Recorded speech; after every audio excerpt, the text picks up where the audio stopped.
Let's see.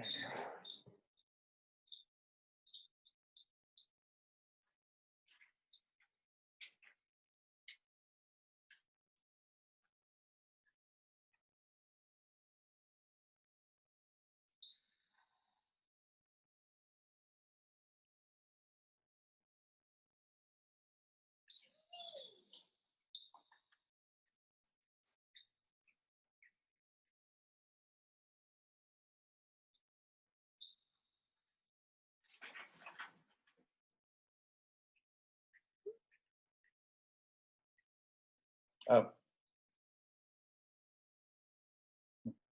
Ignore that text. I just sent you, making sure I've got the right link on there. How you doing? Am I muted? Hello.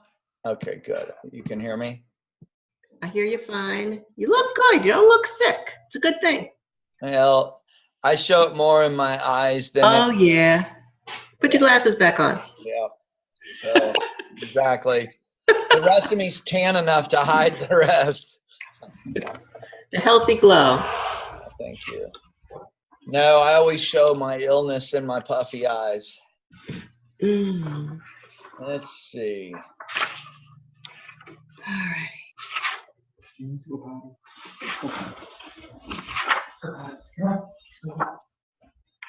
Well, it's 9 o'clock and it's just you and me. Well, if so, then we will utilize the heck out of this time. Definitely. We've got, we'll just see if anybody else pops on. Everything happens for a reason. But one of the things, okay, here we got Barbara. Excellent. Beautiful. Hey, Barbara. Hey, hey. She's somewhere in the room. We'll talk here in just a second. Let me pull this up real quick. And I know some people were in the midst of horrible traffic that we were trying to get on. Let's see something here. Auto conference. Second strip. 8. And then 3.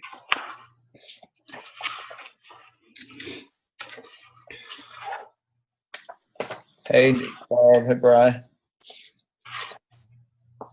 Let's see. All right. Looking like that. Well, here, let's, I guess what we'll do, if anybody else pops on, we'll just filter what we're talking about if needed. Is that, as I told you earlier, Deb, as I've got there we go. All right, then I'll hold off for a second. Hey, young lady. Up, can't hear you. Here, I can unmute you. There. Up. We did it at the same time. There you go. I didn't say anything. I just waved. Hey, Kev. Howdy, neighbors. Did you know if Stu was coming on? I'm not sure. Okay.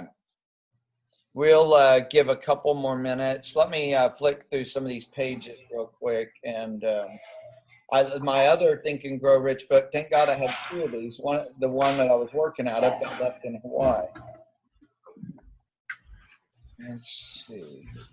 But as they've always called me, they called me Paul Mart. I can walk over to the shelf and just pull another one off. My kids would come up and go, could you check your Paul Mart resources and see if you got this or that?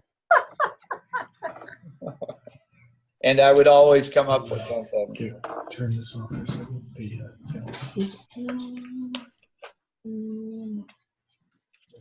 All right. So.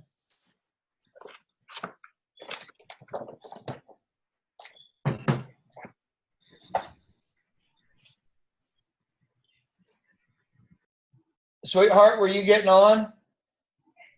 All right.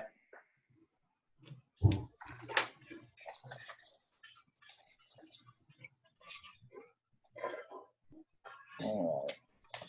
Okay, so I'm sure she can hear my big mouth in here. We'll go ahead and get rolling. Russ just texted me and he's hung up at work and can't get on. So I'll cover a couple things first that I think are critical. You can sit over here. Get down. So, Get down. just to let everybody know that this horrible ear and jaw infection has absolutely beat me. Nobody's business. Even my nose is red and swollen. It's weird. I'm getting a Jimmy Durante nose. Cha cha cha cha. For any of y'all that remember that. But I think all I can do is picture that man's nose now. But how he got into the business is beyond me. I can only imagine walking in with your head shot with something like that. They go, "We're hiring a nose." But When he's in heaven? one of the key things last week, I'd found out that Russ, he was supposed to, and he's been working for leadership. Not everybody got it nailed down right out of the gate, but he tried to remotely go somewhere and host the meeting on Thursday and failed to get his wireless up, but also failed to get an email out and let anybody know that it wasn't happening. So I apologize. The last minute I've had it's 3 visits to doctors and emergency rooms. So they finally, out of 3 times, this time see that everything's behind my eardrum, in my canal, running through my face, running through my neck, and that feels like I've been hit with a ball bat right here. So as much as I hate taking antibiotics, because I don't put that crap in my body, the infection was so bad that I've got to do it to try to knock it out. I tried everything else naturally. Deb and Jim, thanks for sending me that information. I'm actually taking that stuff every day, but it didn't touch it while I was in Hawaii. And I think only because it was not recognized early enough. If it would have been recognized early enough, those natural products would obviously function and serve me. But thank you for turning me on to that company. And on the other side, just to let everybody know, the Save the Dead campaign. So I did take the road less chosen. I was offered a leg that had 1 million points already on one side, and all I'd have to do is build the other. But right now, where my points are at, I'd be at a nice big check right now. But I would have had to split it 4 ways. And I already know I would have been doing most of the work because the other guys probably would have battled me over that. So I chose to go after all of you all, go after the people in Hawaii. And I learned in Hawaii that the leadership over there stung and beat everybody out of their money. Even Sylvia. Sylvia's story on her Hilo LX. The guy shows up one time, didn't charge her for it, didn't sign up, and left a Hilo LX there. How ignorant is that? She never paid for it. She's not in the system, nothing. Never. And I had her try to reach him the whole time we were there. Never did he call back. And so, but that was the only instant I found that one was left. The other ones were signed up, sold multiples, a couple very old people that have serious conditions going on. They talked them into spending $3,500, and now they're stuck with all these LXs that they can't get rid of. And so it's horrible. So I met with as many people as I could. I had to extend, unfortunately, just so I was able to meet everybody there. So as of today, actually as of getting back, but definitely as of today, the Save the Dead is over with. Now, as Deb said it, and it was very cleverly said, now that I've raised the dead, I have a bunch of zombies running around bumping into each other. And so very well said. And so, you know, it's fundamental. So it's an easy answer, actually. And I've got a couple things that have happened in the midst of all of this that will change this for us. I used to do teledoc networking with doctors that were contacting patients at home. And it was really amazing. I was doing about 17 to 22,000 a month right out of the gate with it. It was, and I've got the bank statements to show and prove that. And that was with Dr. Jim Hayes. And so there's something devised, and I'm meeting tomorrow on it. And I wanted to just share a niblet of this, because the Hilo is a tough sell. It's just a tough sell if you don't feel the confidence going into it. if you feel afraid of asking for $600, and that's really not a big ticket item, to be honest, but it's where compassion kicks in us, and fear, because we don't want to take too much away from somebody. We're afraid to ask for that margin, that amount. But I don't really think it's based on that. I think it's based on doing it. Because if you don't ask for something, you never get it. And so we end up stopping ourselves because you have people all around you. But of course you're not going to sell if you don't open your mouth and say something about it. So I think this might help in a couple areas, and I'm doing it myself. I'm printing off out of those brochures flyers. I'm going to put flyers together that are the trifold brochure, but there'll be a full page. And I'm going to slip in an envelope that says urgent, your health's at jeopardy. And create an urgency to read it. But on one part of it, and I'll share this with everybody, I'm working on it this week to put it together. Are you or loved ones facing any health challenges right now? Do you have a mom or dad or a grandma or grandpa that needs to be remotely monitored or taken care of? And so you prompt immediately the life alert thought. Does that make sense to everybody? Because think about this. Life Alert sold 15 million Life Alert buttons you wore around your neck. All they did is ran a commercial of, I've fallen and I can't get up. Okay? Great tagline though. See, what they did, think about this, because I'm a branding expert, and I started really thinking about how we can tag into that right there, is that it got people thinking, Sylvia Y. Waioli, this even opens up another door, is that right before we got there, she was walking in her bedroom, got out of the bathroom, and trips over the area rug, falls forward. Husband doesn't wake up. Thank God she takes what she does, and she's very strong, and she's found out she has really good bones because she should have broke a hip, a shoulder, and an elbow. And so she hit all three of them. And at 84 years old, that is a nightmare fall. And so she tumbles, and so she ends up at the doctor, ends up over at, hey, Ray, ends up over at a specialist. They work on her, get her kind of straightened out and back together. And so anyway, bottom line is, if she would have had the panic button to have pushed, she would have been able to alert her daughters, her neighbors, anybody else. And so it really proved a theory of something. We don't need to sell anything. We need to share everything. Okay.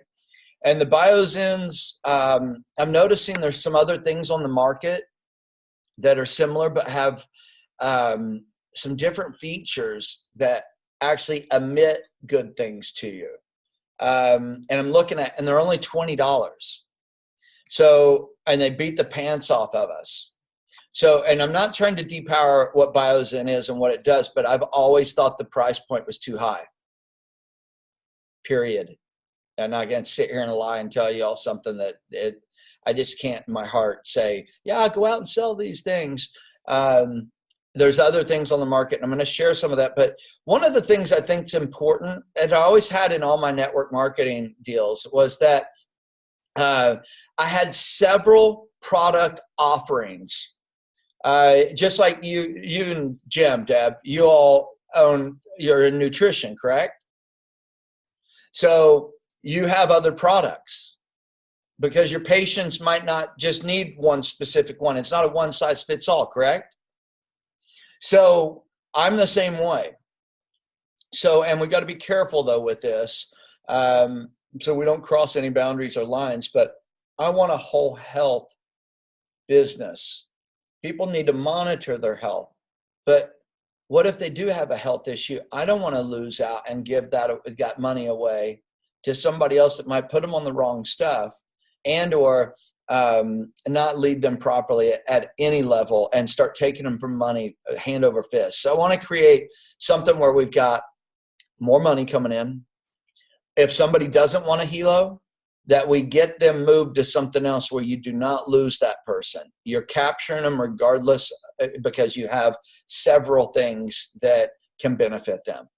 And so I will be able to, I know this is kind of vague, and I have to be because I've got a little more research to do, but it's very large and actually ties us to doctors' networks for the helos. And we also make money off of it, not just the helo, but the other part. And so tomorrow I will be in meetings all day to get the money part of it settled and get us to where we actually have a model that we're not having to kill ourselves to individuals, because we're going to go into the medical side of it where this ties in beautifully to it. And they've already been running this for a 3 weeks now, hard and heavy, and they're moving product. And so I'll open that door a little more if we need to pull an emergency meeting together. I think that's going to be the key. So we might end up, I'll just let everybody know, let the leaders know that if we need to get on one of the meetings with one of these doctor groups, I'm going to share on all of it. I want all y'all successful. I could keep all the cards to myself, but that's not what a true team leader does. We just saw what halfway leadership or no leadership at all does to people. It takes them for their money, takes them for a ride. It sells wolf tickets to a show that doesn't happen. And I met across the board to find all the gaps. We've traveled our rear end off. My health got battered by working constantly over it. It was worth it though. I'd do it again in a heartbeat because I want to make sure that we're not doing an experiment. We don't have time for an experiment. I want to find the gaps, fill them in, and be done and go make a bunch of flipping money. The good news is, out of all that, we signed on powerhouse network marketers that are 50, 60-year veterans with golden Rolodexes, Sylvia Waiwaioli being one of them, Dr. Jim Carey's, and a lot of this drives under all of you all. I put them all under you guys from both sides of both legs. And so divided up the doctors. So we'll be working on that. And Russ isn't on here, but congratulations. We made a couple strategic moves. He now has, literally, he's been on for a couple weeks. He's got 52,000 points on his power leg now. 52,000. Okay. So this does work. This is how we're doing it. And we've got to now take the zombies, as Deb said, and get you guys focusing on a couple things. So do you know that the door knockers, I know this is kind of crazy sounding, but I used to be a heavy canvasser. And so a lot of times I can pay a high school student, and you got to make sure that they don't just throw them all in a trash can. They got to hit doors with it. But door hangers work real well. They work extremely well, especially if it has that tagline, like I said about Life Alert, I've fallen and I can't get up, prompting what happens if you are in that position. Is it cheaper to be on a preemptive strike right now and do something about it, or maybe have a catastrophe where you might not be able to revive from it? And or, well, as Sylvia said, her one friend that, her sister had a real bad fall. And she laid there for 8 hours with no assistance, has a stroke while she's waiting. And now it's not good news. And so if she just would have had this on, or Life Alert or whatever, she would have had emergency there. She would have avoided a stroke. Say that. Sound like Mel Tillis. Y'all knew he had a stutter. You could tell when he sang, he didn't have a stutter. But this is critical. How many people have moms and dads? You got to provoke thought. And see, a lot of times you don't get the time to talk to somebody to do that. The reason why the Life Alert, you had 15 to 30 seconds of them. The first line out of that, if you pull that up on YouTube, those commercials, I've fallen and I can't get up. Meaning you need assistance. And they got into the subconscious. And that's how they sold that. They didn't have to do anything else. It just said, I've fallen, I can't get up. Life Alert, push the button, emergency's on its way. They didn't need to do anything else. It's like the big, I don't know if any of you all know, but the largest advertising campaign that had the most success in the world was Got Milk. Got Milk, the largest campaign in the world. And it prompted a flurry of milk sales. They had cattle running for the hills, scared to death they were going to get milked to death. And so with that being said, there's a lot of different areas of things that we need to be doing. And we're going to now start moving in that direction because the Save the Dead campaign ended. It's over with. Whoever didn't come on board, here's how we're going to get them. We're going to create paychecks, and then we'll go after them and show them this is what you're missing. Get your credit card out. It's time to re-engage. You got into this to make money and help people. Now we're showing you that it does work and it's going to work. It's the only way. So a lot of the Hawaiians weren't going to, they said they're not coming on. They're not going to sign back up until they see that this thing's profitable and making money. And bless you. And so with that being said, is that I told them, so you're telling me right now that when I come back and I show you actual checks, copy of the checks, you're ready to come on board. And they bobbleheaded. I said, well, I'm going to hold you to it. Leave enough room on your credit card because I'm coming back. And so I am going to go back and show them the checks. And there's about 100 people over there that have now committed that they'll come back onto the business and they'll sign under all of us. So I'm now only needing to build the pay leg out. And like Ray and Kevel and all of you all now have some very big network marketers under you. And so now it's time for all of us to go to work. It is recruit, recruit, recruit if you're going to be on that side of the fence. But I'd say if you don't want to pitch, there's some ways to do it that I'm finding that other people are doing it and it's working. Now, first off, this doctor network deal we're going to bring into this, and it's going to open up a whole nother side of this. We need to be in specific genres for this business to work because it's a unique sale. And so, and it's not cheap, but you can't also, if you start learning some of these statements, you can't put a price on health. You can't put a price on health. Sylvia's husband had to go to the emergency room right before we got there. His bill for one day at going was $6,000.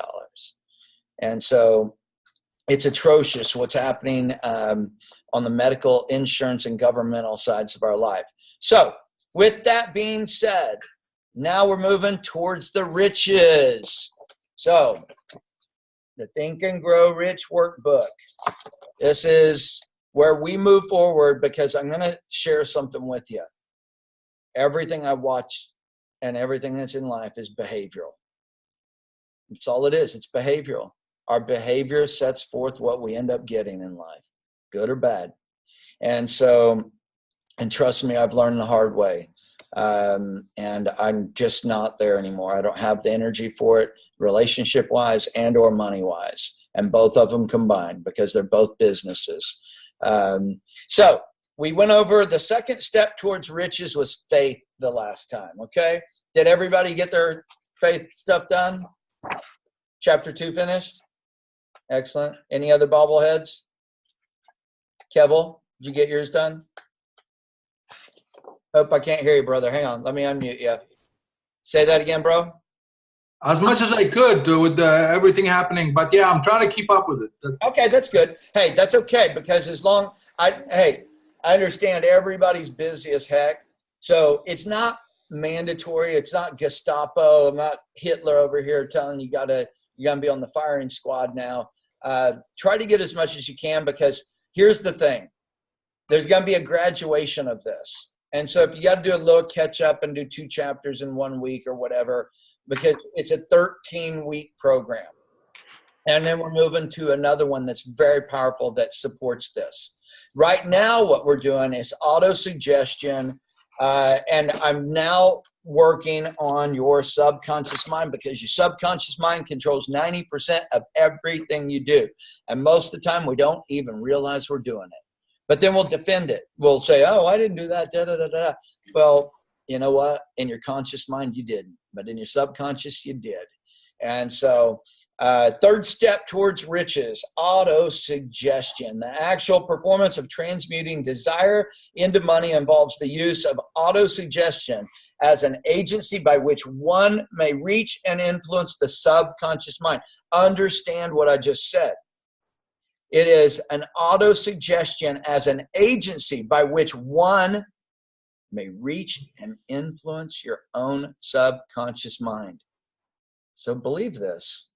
You can go in and alter your subconscious mind. So everything that you do that you don't like behaviorally, and every one of y'all know which ones you don't like, you can now go flick the switch and shut that off and now turn a light on into another area of your subconscious mind. So autosuggestion is a self-suggestion. Communicate the object of your desire directly to your subconscious mind in a spirit of absolute faith, which we already went through in chapter 2. Through repetition of this procedure, you voluntarily create thought habits which are favorable to your efforts to transmute desire into its monetary equivalent. You are now reading the chapter which represents the keystone to the arc of this philosophy. This is it. So now we're tapping in to what Think and Grow Rich and Carnegie and all of the biggies used. There have been so many millionaires that they will tell you this is what started their money. It gave them behavioral stuff that they didn't have before.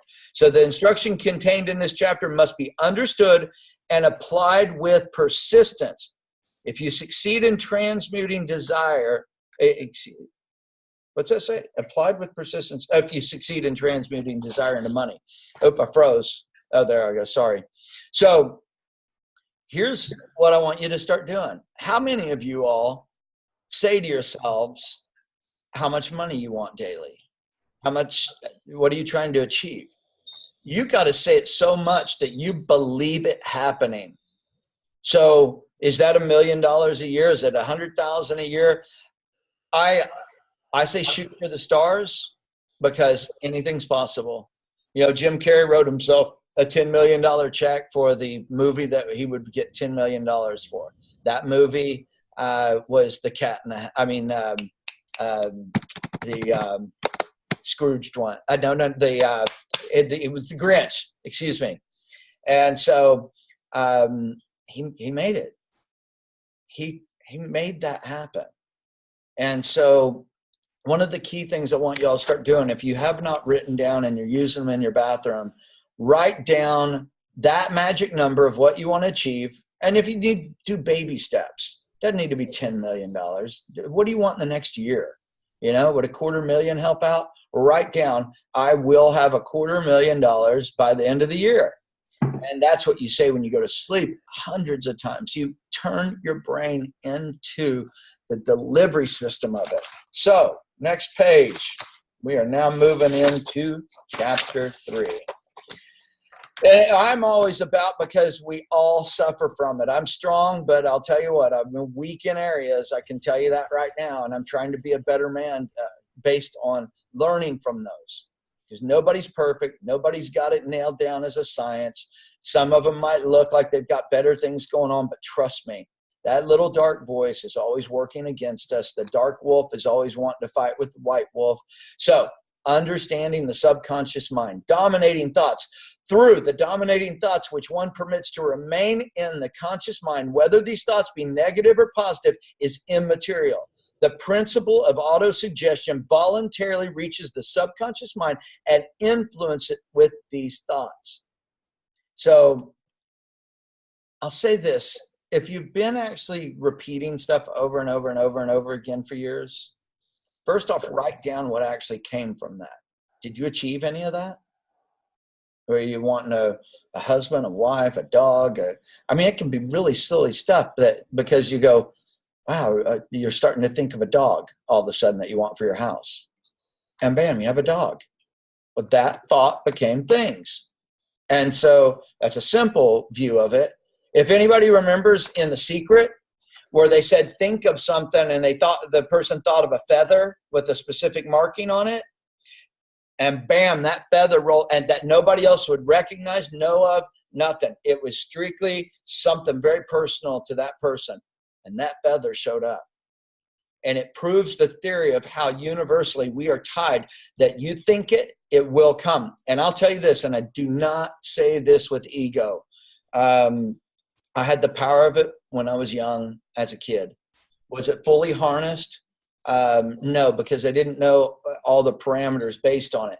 But you can ask my mother and she'll clarify it extremely. what I went after, I got, because I had it so pounded into my head that I was a robot going after it. And I love the unadulterated stuff as when you're a kid, because you aren't thinking of a house payment. You're not thinking of bills. You're not thinking of anything else other than the excitement of life. And so it came so fast and hard. It was just bam, bam, bam, bam, bam, because I didn't have any of those distractions. What happens as we get older, it becomes harder because we have the influence of the negativity of paying taxes, paying for our houses, paying for food, trying to manage our lives, let alone if you've got kids and they're off in school and college and all these things. All of a sudden, you've got cluttered distractions everywhere. And our mind can get completely distracted with what your ultimate goal is. You're still feeling like you want money. You want to be successful. All that's there. That never changed. What changed is the fork in the road of the things you're starting to put more of your worry and anxiety into. How many of y'all have had worry and anxiety? I have. Ray, take that hand off your head and raise that hand. He's already raised it. So, with that being said, I wonder what happened to Greta. Freda lost internet. Oh no, that sucks. Okay, fair enough. Well, thank God we're recording this. Yeah. So, this is a toughie right here. I'm kind of going a little slow through this because this chapter is so important to the rest of everything. It's called the second part. Remember, dominating thoughts, what we just read, but guarding your thoughts. And so guarding your thoughts, all sense impressions, which are perceived through the five senses, are stopped by the conscious thinking mind and may be either passed on to the subconscious mind or rejected at will. The conscious faculty serves therefore as an outer guard, to the approach to the subconscious. So it's a guardian standing at the gate of 90% of everything happening in your life. You only operate at max 10% of your life. 10%. We don't even touch our abilities as human beings. That would probably be too dangerous anyway if we did. And so nature has so built man that he has absolute control over the material which reaches his subconscious mind through his five senses. Although this is not meant to be construed as a statement that man always exercises this control. As I said, in the great majority of instances, he does not exercise it, which explains why so many people go through life in poverty. We can have whatever we want. And I'd say we're all right now, this is an interesting space. We're all mature enough, I didn't say old, mature enough in age. Think about this. And y'all play golf, understand the lingo in golf? Okay. The front nine is the first 9 holes. The back 9 is the last 9 holes. So the front 9, we've already crossed that bridge. We've already finished that game. There's no going back. That's our 20s, our 30s, our 40s. When you arrive at 50, you're on the back 9. There's no turning back. It's the end of the game. And I take this really seriously because we don't get another chance. It's over and done with after this next ride, that second phase of our life, the back 9.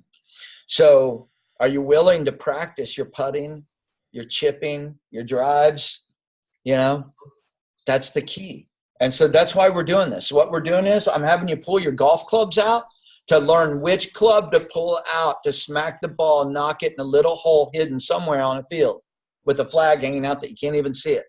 So with that being said, dominating thoughts. What are the 3 dominating thoughts you carry with you day in and day out? Examples are, life is too hard. I'm not a lucky person. I'm too old. Think about the too old part. That's a bunch of crock of crap if I've ever heard it in my life, because look at Abraham Lincoln, what year he became a president. I think he was approaching 70. And he went through countless failures. He was a good man. Colonel Sanders, 67, was ready to kill himself. Do you know Kentucky Fried Chicken is the largest franchise ever created in franchise history? over this. All he had was this with a recipe on it for chicken that all of his family loved at picnics and family get-togethers. That's all he had to offer. So he got kind of clever, jumped in his old beat-up vehicle, and drove to every hamburger joint until somebody says, yes, I will fry that and let my patrons try your chicken. And lo and behold, they thought it was finger looking good. You know what I mean? So it's never too late. Okay. So man may become the master of himself and of his environment because he has the power to influence his own subconscious mind and through it gain the cooperation of infinite intelligence. So I will say this, there's always a moment in our life that we get a test that it seems like nothing's working, nothing's flying right, we just can't get it together. And that's why it's important that you have mastermind groups like this. It keeps us on track. It keeps us focused. It keeps us going back to fundamentals because the fundamental is this. Tell your subconscious what you want. Believe it and have faith with all you've got. And I promise you it's coming. But when you falter and you believe it's not, you stop the universe from delivering it. So guarding your thoughts. That's the next little part right under dominating thoughts. What thoughts and beliefs do your friends, relatives, and acquaintances, your community, and your nation hold that you need to guard against? Examples, life is limited. There's not enough to go around. Be happy with what you have and don't ask for more. Things are bad and they're going to get worse. Let me tell you something. One of the things I had to finally cut away, and it was the most heartbreaking moment of my life. I employed most of my family through my teens and as I was in my 20s and 30s. And I wanted to better my life and have a better schools for my kids. And we decided to get out of crappy Oklahoma and get to California, sacrificed everything to do it, it was very tight and hard on the front end. But my kids if they would have been raised in Oklahoma, boy, they'd be in trouble right now. The school system failed miserably. And out here, they both graduated with high honors, straight A students, went to MI, went to Berkeley, went to Fashion Institute, Design and Merchandising. And the key is we changed their environment. We changed the people they're around. Think about this. The corn nuts, the people, I'm just a hick from Oklahoma. I'm a cowboy from Oklahoma. But I decided that wasn't enough to watch, cows in the field and watch Indians running around. So I decided to pack my teepee up and get on my buffalo and head west to make a better life. And I visualized it. It was a 10-year plan. It took 10 years, 10 flipping years, but we did it. And I've been out here 17 years. I wouldn't have met my beautiful wife without that decision that day that I'm moving to California. So remember, dominating thoughts and guarding your thoughts. So this was the thing I had to do. And this is what was tragic. I had to purge all the people around me because their dominating areas were of squalor, were of being broke, were of milking the system for, food stamps and all types of governmental aid. And I couldn't do it. I couldn't be around it anymore at all. I needed to be around people that wanted to live successfully where the sun shined every day and the birds chirped and bunnies are running through the yards and butterflies are everywhere. And so, it's a good view, isn't it? Instead of a bunch of cow manure laying around the field. So next is weeding your garden. Now let's turn into some farmers here because that's all we are. We own a farm. That's our life. We have a big plot of land, but we have not taken the weeds out of it yet. How many weeds? Here, I'll say this. Is it worth being around people that are negative and don't support what you're doing over the success of what you need to have finished in your life? Nope, because they don't care. But they'll tell you all the rhyme and reason why you shouldn't be. That's why y'all are all apprehensive of calling your friends and family for any new stuff, right? Because you've already beat them to death. They're going, why should I do that? You've already hit me with 10 other things that you didn't even succeed at. So, and that's what's in the back of that subconscious mind. It triggers you and stalls you out. It freezes you in your tracks. But here's my view on it. All my family's seen me in network marketing stuff, hand over fist. None of them are long runs, 3 to 5 years. But they saw me travel the world. They saw me winning every flipping award there was. But do you know that was still not enough for them to get off their lazy butts and go do something to change their lives? And they're still living in the same houses with the same Walmart pictures, with smoke rings around them from smoking cigarettes. If they took them off the wall, you'd see as a square on the wall. And nothing has changed because they didn't change themselves to go out and do it. But they all moan and groan that they have no money, they have nothing here, and they're on the end of their lives. And it's over with for them because they won't change their behavior. So, weeding your garden. What 3 destructive thoughts in your mental garden would you like to uproot? Vital question.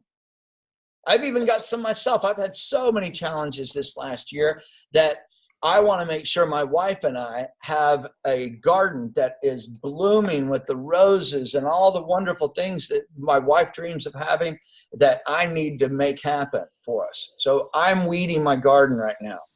I'm correcting things that were frustrating and hard for myself that bled into the rest of everything else in my life.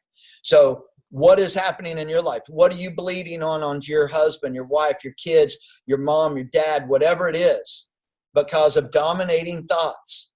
And so dangerous space. So where I was just at, what 3, and really nail this one. You got to think about this. Get in a quiet room, no distractions. Let your intuition speak to you, not your ego. And so what 3 destructive thoughts in your mental garden would you like to uproot? Examples are, I've tried, but I've failed before. It's too hard. I don't have enough money. I'm not smart enough. It's too much work. I was born in the wrong family. So that's a critical one. So now feeding your garden, weeding to feeding. I love it. What thought seeds would you like to plant in your rich, fertile garden of mind to replace the beliefs that you, let me repeat that because I stumbled there. What thought seeds would you like to plant in your rich, fertile garden of mind to replace the beliefs you have uprooted? Examples are, I have experienced prosperity everywhere I go. I open new doors in my life. I deserve the best and I accept the best right now. So you notice one thing? Even when I'm teaching it, I speak it in the conviction of exactly how I do it myself. I wanted to become a pilot. I wanted to be able to save people. I wanted to jump off boats and helicopters to go save people. And I worked through 8 years of horrific winter trainings to make that happen. There were times when I came home and said, I can't do this. I'm going to have to quit. The water's freezing. I can't do it. Or I got sick in the plane because we were doing maneuvers. I can't do it anymore. I'm afraid I'll kill everybody. And so all those thoughts came in. But I weeded my garden and then I fed my garden. And I didn't quit. That's the other side. So skepticism in connection with all new ideas is characteristic of all human beings. But if you follow the instructions outlined, your skepticism will soon be replaced by belief. And this in turn will soon become crystallized into absolute faith. Chapter 2. So then you will have arrived at the point where you may truly say, I am the master of my fate. I am the captain of my soul. And that's what we are. That's why Colonel Sanders. That's why an Abraham Lincoln. That's why an Edison. That's why Benjamin Franklin. The list goes on. That's why bringing it to Elon Musk now with what he's doing now in space. All of these men transform themselves into that part of feeding their garden after they weeded it. They got rid of all the crap. And now's the time. Think about in your life, who is holding you back? What holds you back? Is it more yourself or is it yourself with the people that you decided to surround yourself with?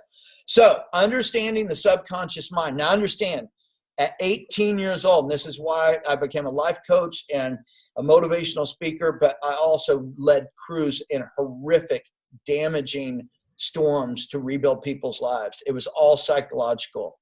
So I read a book that changed my life at 18 years old called The Power of the Subconscious Mind. And it was tied into neurolinguistic programming. And at 18, huh? I was 18. Too old. No, it was quantum management, quantum physics level stuff. So my wife told me I was too old. She's very cute. I need to go pinch her real quick. So here's what I'm trying to get for you all. And I promise you this. I will promise this. When we finish this and the way it's being delivered to you is that if you're doing all of these and you're following the skill sets, you will go from broke or just above that level. And when I say broke, I'm talking about covering just your bills and not having excess where you can go, yeah, I can go to China tomorrow. I can go to Europe for 15 days and take off and do that. So we're going to change this. And we got a money tree that's going to be shaking money loose because we're not going to stop. That's the one key thing. We will not quit going after this. I burned the boats behind us, by the way. There's no retreat. Okay. And if you get tired, I'm a rescue swimmer. I'm going to come over. I'm going to grab you. I'm going to drag you to the beach. Okay. And you're going to be okay. We're going to make this thing work. So emotionalizing your beliefs. So when reading aloud the statement of your desire through which you are endeavoring to develop a money consciousness. Now, let me ask all y'all, how many of you have truly had a money consciousness where that's your focus? You wake up to it every day and, man, I'm going to go get it. This is mine. I know how much I'm going to make today. I'm going after $2,000 today, and I will not come home until I have it. Has anybody had that mindset? Okay. You want to know what the difference of the people that make a lot of money to the people that end up fighting and struggling? Is emotionalizing your belief. Do you know something? And I know this is crazy because it sounds so easy, because it actually is, because it's behavioral, it's discipline. And so now here we go. The mere reading of the words is of no consequence unless you mix emotion or feeling with your words. Man. Grab that bull and drag it to the flipping ground. I mean, seriously, you got to believe it. You got to know it.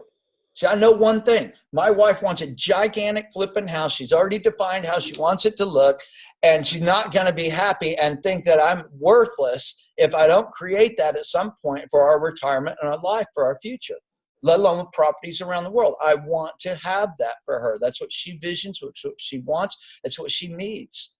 And so we're going to go get it. We've already visualized it. We already know it's going to happen. Now we got to emotionalize that belief that we know, regardless of how tough life is, how hard relationships are, how hard work is, how difficult it is to get people to roll over and do something. We're still not stopping. We're going to go get it. And so I wanted to own planes. I wanted to own boats. I wanted exotic cars. And I have all of that. But I worked for it. I've lost it before.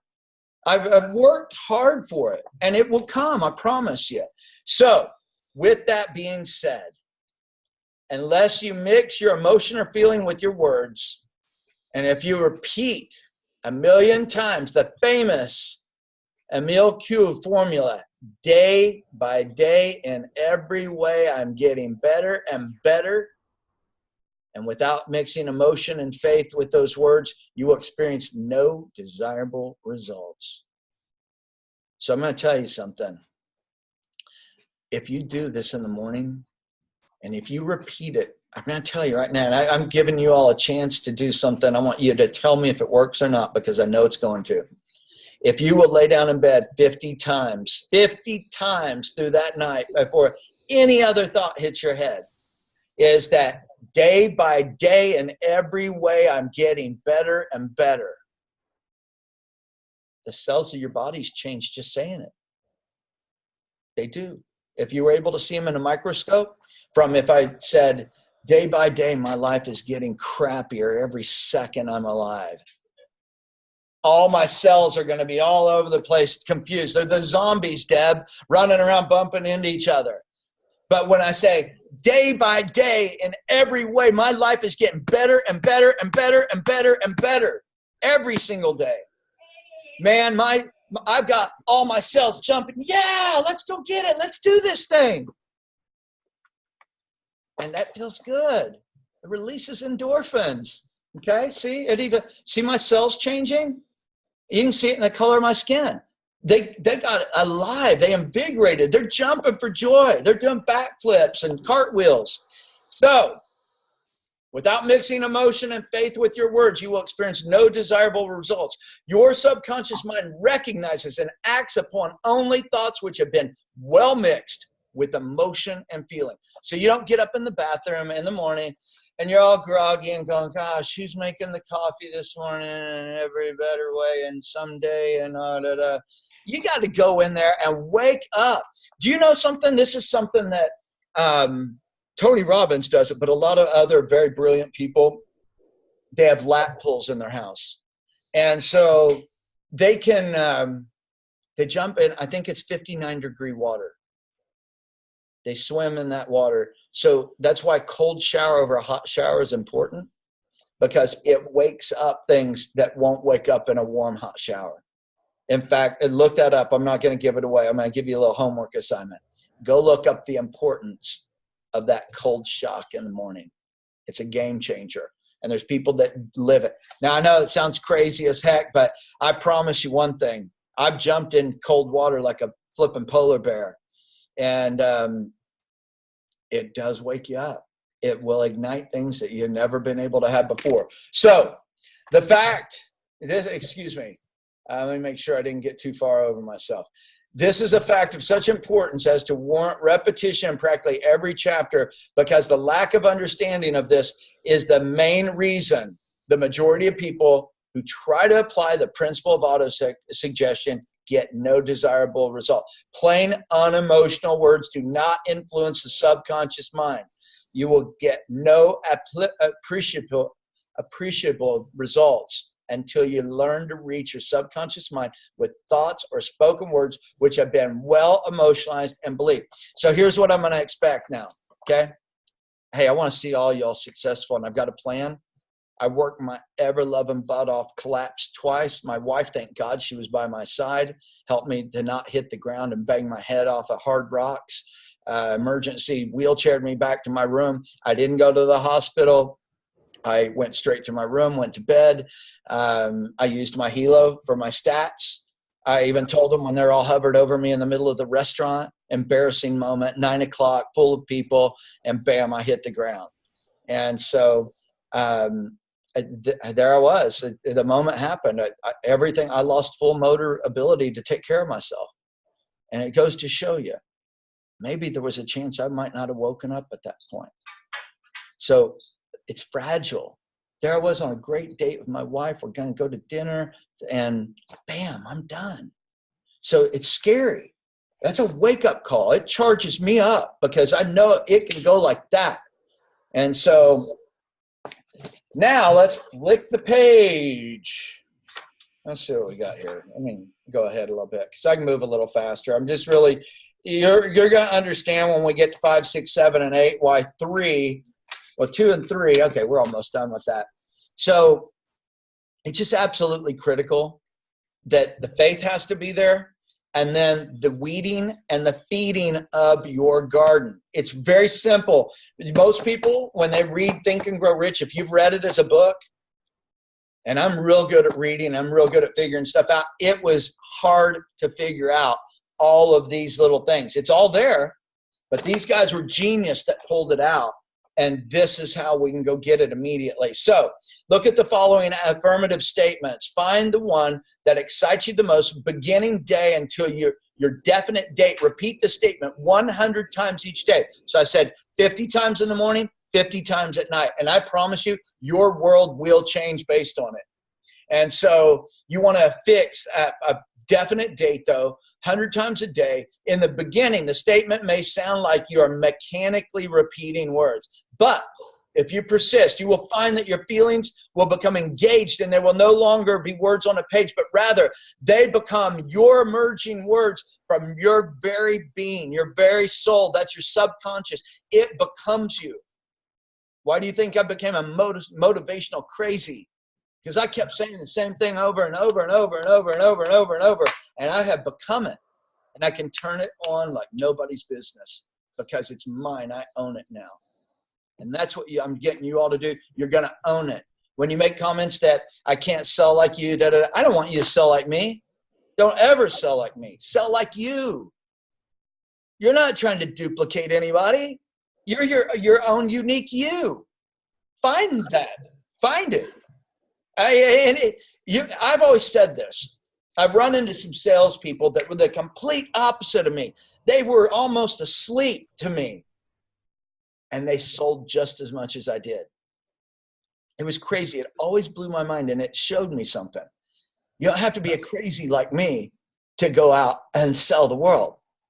It doesn't have it. That's not what it's about. I've met guys that are on the whole other side, and they don't come off with that powerful energy. And they're called knowledge blueprint individuals. And so I'm action and nurture. So I'm red and yellow. I do have the blue, and we'll go into, if y'all want to, I'm going to take you, I now gave you a nibble of what our next thing is. I'm going to be teaching you all how to figure out if somebody is a nurture, a power person, a knowledge person, or a blueprint person. Hey, Barb, she's alive. And so I'm going to show you all something in neurolinguistics that you will walk in a room and you know exactly the language that you need to speak to that person. And it's a system that is mind-numbing, that here you'll be 50, 60, 70 years old and just hearing this information for the first time. If they would have just taught it to us in school, we'd be able to navigate the world in any language, in any type of personality. I'm going to teach you personality coding. And it's a $5,000 course just for a weekend. But since I teach it and y'all are my team, it's a freebie. Hey. And it's going to be good. You're going to really love it. I promise you. You can teach it to your kids. And that's another thing. So I'm going to teach you some things that you can pass on, that our future generations are going to be able to use this information, because they're going to see your life change. They will see their mom and dad completely alter from everything they saw or believed throughout their whole life while you were raising them. And it will alter their course, I promise you. So, as you repeat your statement, make sure to breathe. Try to feel the words coming from deep in you. Dig it out. Say them this way. Plant your feet on the ground. Be aware of your posture and your stance. Don't stand. Every day, everything's going to get a little bit better. I want you to stand up and flip, and my day is getting better, and I'm not taking anymore. Get crazy about it. Command the universe. Command your life. See, I feel like crap right now as far as I've been sick, but just doing that changes how I feel. You know what I mean? You can feel lethargic through the day, feel like the bills are coming in too hard and heavy. It beats you to death. But it's how you have fed yourself to respond to that. That's it. That's all it is. So, sorry, I got to get a little crazy to get the point across. Usually I'm on stage doing this and it works really well. So, but you get the point. And I want to always utilize the real side of that. Not just talk about it, but show it. So, plant your feet on the ground. Be aware of your posture and your stance, and begin to speak these words aloud, forcefully and powerfully, until you begin to feel the strength and believe it. You have to believe it. I am open. Here, just do this exactly how you need to do it, all right? I am open to receive all of life's riches. I am the master of my fate. I am the captain of my soul. And every day and every way, I open new doors in my life, day by day, in every way. I'm getting better and better. I am prosperous. And I say yes to life. And life says yes to me. Everything I touch turns to gold. I'm telling you right now. you will alter your being. Your kids will buy you a straight jacket and think you're going to be needing to go to the loony bin. But it's got to get people charged up. I can promise you that. So wisdom and cleverness alone will not attract and retain money, except in a few very rare instances where the law of averages favors the attraction of money through these sources. The method of attracting money described here does not depend upon the law of averages. So now I'm teaching you something. I promise you, your life will never be the same. It's that it isn't a law of averages. It isn't a lotto ticket. If you think about this, think about how Napoleon Hill followed Andrew Carnegie, was around Edison. This is real stuff. And if you follow it and you do this to yourself, this is what they did. They mapped it out for us. They took 20 years and mapped this thing out. It functions. I got everything in my life from it. And when I veered off, I ended up with the crap. When I veered away, and that's why I'm doing this too. I want to be better. There's areas that I need to rebuff. I'm on the tail end now. When I moved out of my 40s into my 50s, it's a different state of mind. It's a different game. And I'm preparing myself for that. And now I'm the guy that's, I got to become old man wisdom. And I got to feed myself to do that. And so the method of attracting money described here does not depend upon the law of average. Moreover, the method plays no favorites. It will work for one person as effectively as it will for another. Where failure is experienced, it is the individual, not the method, which has failed. Follow this. When failure is experienced, it is the individual, not the method, which has failed. If you try and fail, make another effort and still another until you succeed. Your ability to use the principle of autosuggestion will depend very largely upon your capacity to concentrate on a given desire until the desire becomes a burning obsession. So, I'm going to teach you something here. I want you to think of something small. You're going to write it down. And you're going to auto-suggest. That's your 100 times, your auto-suggestion of it coming. And you're going to be the only person that knows. And then you're going to tell everybody. Okay? Is everybody going to do that?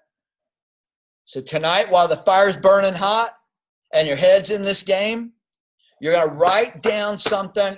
Think about this. And the secret, it was just a feather with a specific marking on it. So it can be anything. It can be a squirrel run over in the street, whatever. It doesn't matter. It's personal to whatever you think that you're going to want to see and happen. So understanding the subconscious mind, that's the key. So now, concentration and visualization. Critical. The subconscious mind takes any order given. Think about this. You want to know something? And I'm going to have to bring my mom on to have you all real. I'll just have her speak off the cuff. I literally, I thank the Lord for being able to tap into this. What I think and what my thoughts are becomes things. And it always has. I've never missed because I never did something to miss. I did it wholeheartedly to go get it. And so that was the difference. A lot of people fail it, and most of them, does anybody know this story? I'm going to brief this, okay? There was you all remember the story, the gold rush, okay? So a man leaves the East Coast for Colorado. And here's about all the gold in them there hills. So he goes, you can imagine, covered wagon, back then, no roads. Man, what a tough trip. Not even really a map. You show up and you claim your land. So he claims this piece of land. He starts digging and picking. Lo and behold, he does strike gold. But then all of a sudden, he was so deep into the mountain, his tools were too remedial and he couldn't dig any further. So he was in trouble. He had to stake out his land, make sure nobody was going to steal it. and take the trek all the way back to the East Coast, showed that he had gold. Some people invested, gave him the equipment that he needed. He goes clear back across to get it. I mean, this is an unbelievable journey. And so he gets back there, starts using his new gear, taps gold, and then it dries up. And he's working every day and every day and every day and every day and every day. Nothing else is coming. So a guy rolls along and says, hey, what's going on around here? And he says, well, I had gold coming out here, but I'm not getting any more gold. There's no more gold. And so he said, well, why don't I do this? You probably just ran out. I can use the land for my cows and whatnot. Why don't I just give you a little bit of money and you just sell it to me so you don't lose everything? So the guy sells it for pennies on the dollar. And you want to know something? The guy that he bought it from hired a geologist that came in and found that 3 feet into the mountain was the largest gold reserve in the history of America. 3 feet. That's the story of our life right there. We quit right when the finish line's there because the pain, the anxiety, all of the worrying, all of that starts weeding our garden, not feeding it. And you make bad decisions based on it, and you jump around like a flea in a hot skillet, hoping this is going to hit, hoping this is going to hit, hoping this is going to hit, and nothing happens. Nothing delivers other than more pain, worry, anxiety, and nightmares. So are we in agreement that we're not going to do that anymore? Okay, let's just not do that. So from here out, we bobblehead up and down because this doesn't work. We've already done some of that, and it does not function. We're going to go together, and that's the difference. A team can work together to go get anything if they're aligned and believe in the same goal, and that's winning. So fix in your mind the exact amount of money you desire. Hold your thoughts on that amount of money by concentration or fixation of attention with your eyes closed until you can actually see the physical appearance of the money. Do this at least once each day as you see yourself actually in possession of the money. Consider the possibility of playing a perfectly legitimate trick on your subconscious mind by making it believe, because you believe it. Now, that you must have the amount of money you're visualizing, that this money is already awaiting your claim. I can tell you this. Visualize a Brinks truck and see it pulling up to your house and it having a dump bed on it and all the money falling out of the back of it. So I can see it. I'm closing my eyes right now. I see that truck. And you have to, let me tell you something. Your brain, that's your subconscious drawing that picture. How many of y'all dream at night? Isn't that crazy that we can dream like it is a Steven Spielberg movie with all the details and all the crazy stuff in it, showing you, your subconscious is showing you this immense power of production that it will run without you even being awake or conscious. So when you visualize, man, that truck's full of money. That's going to make one happy wife and make me a happy life. And so it's key. And if you find yourself slipping from this, there's 24 hours in a day. You got 10 seconds a day to visualize the rest of your life. So with that being said, let's move to the next page. This is the last page, instructions for visualization, the most important imperative part of anything that happens in our life. You know, did you visualize having a husband or a wife that specifically had these specific characteristics that were part of what you liked about a human being? Of course, that's why you've got them. And so, or why you want to get rid of them. One of the two. That can happen either way. But go into some quiet spot, and this is the key. If you got distractions, your TV, your radio, music playing in the background, you make the excuse, well, I do everything with my radio on. Go take a shotgun and blow a hole into that thing. Shut it up and turn it off, because it's not going to serve you. You've got to hear your intuition speaking to your heart, not your head. Okay? So go into some quiet spot, preferably, and this is what I do. I do it in bed at night and in the morning. And so where you will not be disturbed or interrupted. Close your eyes and repeat aloud so you may hear your own words. The written statement of the amount of money you intend to accumulate, the time limit for its accumulation, and a description of the service or merchandise that you intend to give in return for the money. As you carry out these instructions, see yourself already in possession of the money. For example, suppose that you intend to accumulate $50,000 by the 1st of January, 5 years hence, and that you intend to give personal services in return for the money in the capacity of a salesman. That's our life. Your written statement of your purpose should be similar to the following. They give you a dummy guide here. By the first, just copy this and don't write it in your book. Now, this is how you get your subconscious. Write it, say it, pray it. It's what I've always said. Don't break that mode. Write this down in your own way. Write it by pencil. Do it by typing it in your computer and print it. But by the 1st of January 20, whatever that is, I will have in my possession, whatever that number is, which will come to me in various amounts from time to time during the interim. In return for this money, you better give, because this is key. In return for this money, I will give the most efficient service of which I am capable of rendering the fullest possible quantity and the best possible quality of service in the capacity of salesman of Hilo. Describe the service or merchandise you intend to sell. I believe that I will have this money in my possession. My faith is so strong that I can see the money before my eyes. I can touch it with my hands. It is now waiting transfer to me at the time and in the proportion that I deliver the service I intend to render in return for it. I am awaiting a plan by which to accumulate this money, and I will follow that plan when it is received. And you repeat this program night and morning until you can see it in your imagination, the money you intend to accumulate. Please write a copy of your statement where you can see it at night and in the morning, and read it just before retiring and before arising until you have it memorized. Critical. And so that is chapter 3. What you doing over here? What you got, little baby? You want to say hi to everybody? Yeah. Hi. He just we have a baby. Yeah. I just delivered. It just took us a day. Hi. I think she was dating a Sasquatch. That's a hairy little baby. Hi. Yeah. This is my baby. Mm-hmm. Hi. Little rascal. Hi. Uh-huh.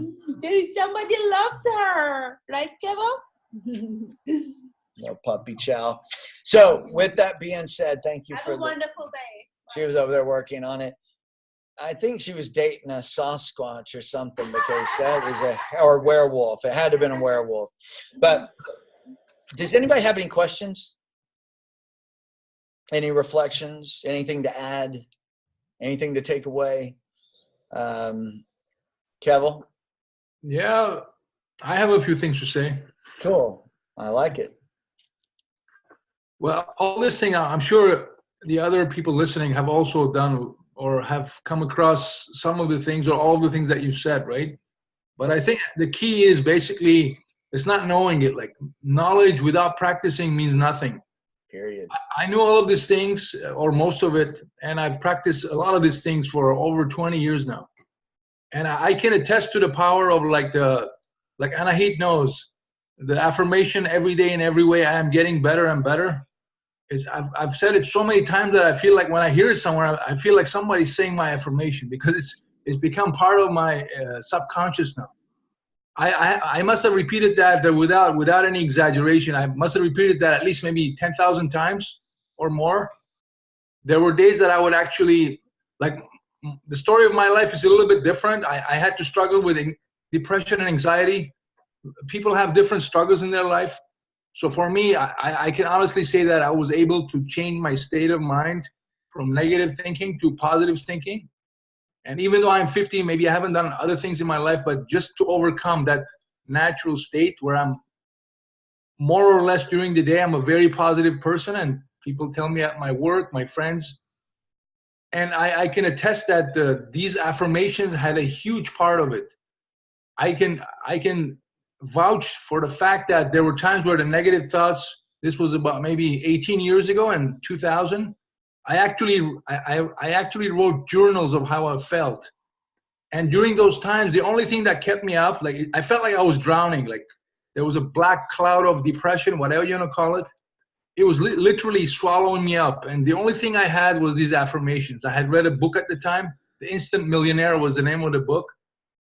And then I actually, to make sure that I repeated, because as Paul said, like you can say one or two and you might get bored. Like it's not glamorous, right? To repeat 100 times, like after 10, 20, you're like, okay, enough, right? But to make sure that I actually was counting it, I made like a little sheet for myself where I made some squares, and to make sure I was repeating a certain number of times, I would, every time I said it, I would make a tick on it. And I have all the sheets somewhere downstairs, like hundreds of sheets. And then I would, to literally make myself repeat it the number of times that I wanted to do it. And as Paul said, and as the wording said in there, it's good that I attended this today because it reminded me. Maybe after the first 10, 20, nothing happens. 40, 50, nothing happens. But after 100, let me tell you, if you do it as like you just keep on doing it, make a point of doing it, the words actually take a meaning of their own.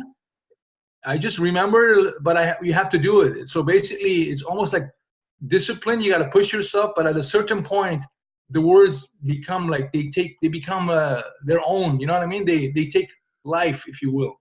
So I can attest to these, and I've also done a whole bunch of other stuff with John Assaraf and Tony Robbins. My search with spirituality is like I have bits and pieces. I would say like my bag of tricks, a little bit from here, a little bit from there. Heck, I even tried Scientology. I did them all, bits and pieces from everywhere. And like any philosophy, there's good parts and there's bad parts, right? And this thing actually, the subconscious mind, is absolutely true. It's not who you are, it's who you think you are. And if there are subconscious thoughts, which I have to admit, if they're dominating your life, those need to be changed. Otherwise, everything else is only, as Paul said, it's not even 10%, if that. Like your conscious decision making is only not even 10% of your life. And then the other 90% is doing everything else. So these conscious driving of ourselves to repeat these words. Now you're giving me more. You've given me like some excitement now, Paul. I'm going to repeat it. I'm going to go back, maybe dig some of those papers, and then might I suggest them for the others here, because he was saying we got to say about 100. Maybe just make it like a square grid. 100 would be like, I don't know, 10 by 10. And then we repeat it, and then you just mark it. So this way we can actually prove to the other members that we actually did say it. So I suggest that people in this group maybe do that. Paul, what do you think? I like it. I could work up a worksheet that's got those boxes on it and share that. Absolutely. I think it's brilliant to do it, because here's the thing. People don't actually do the count and know that they did it 100 times. And you were it's very correct on saying, it's a lot of times you'll get to 10 or 20 or 30 and you go, what the heck am I saying this for? This isn't doing that damn thing for me. And the dark wolf starts to take over. That dark voice starts telling you, this is a bunch of bull. Because it wants to keep you anchored to the crappy life that you're not wanting any longer. The things that you need, and that's probably poor terminology, but the results that you want to have happen in your life that you're here on this webinar for, is because you want it to change. And that's why I respect and appreciate you all, and I take the time to do this. But it also does another thing for me, just like Kevin said. It takes me back to areas I need to work on.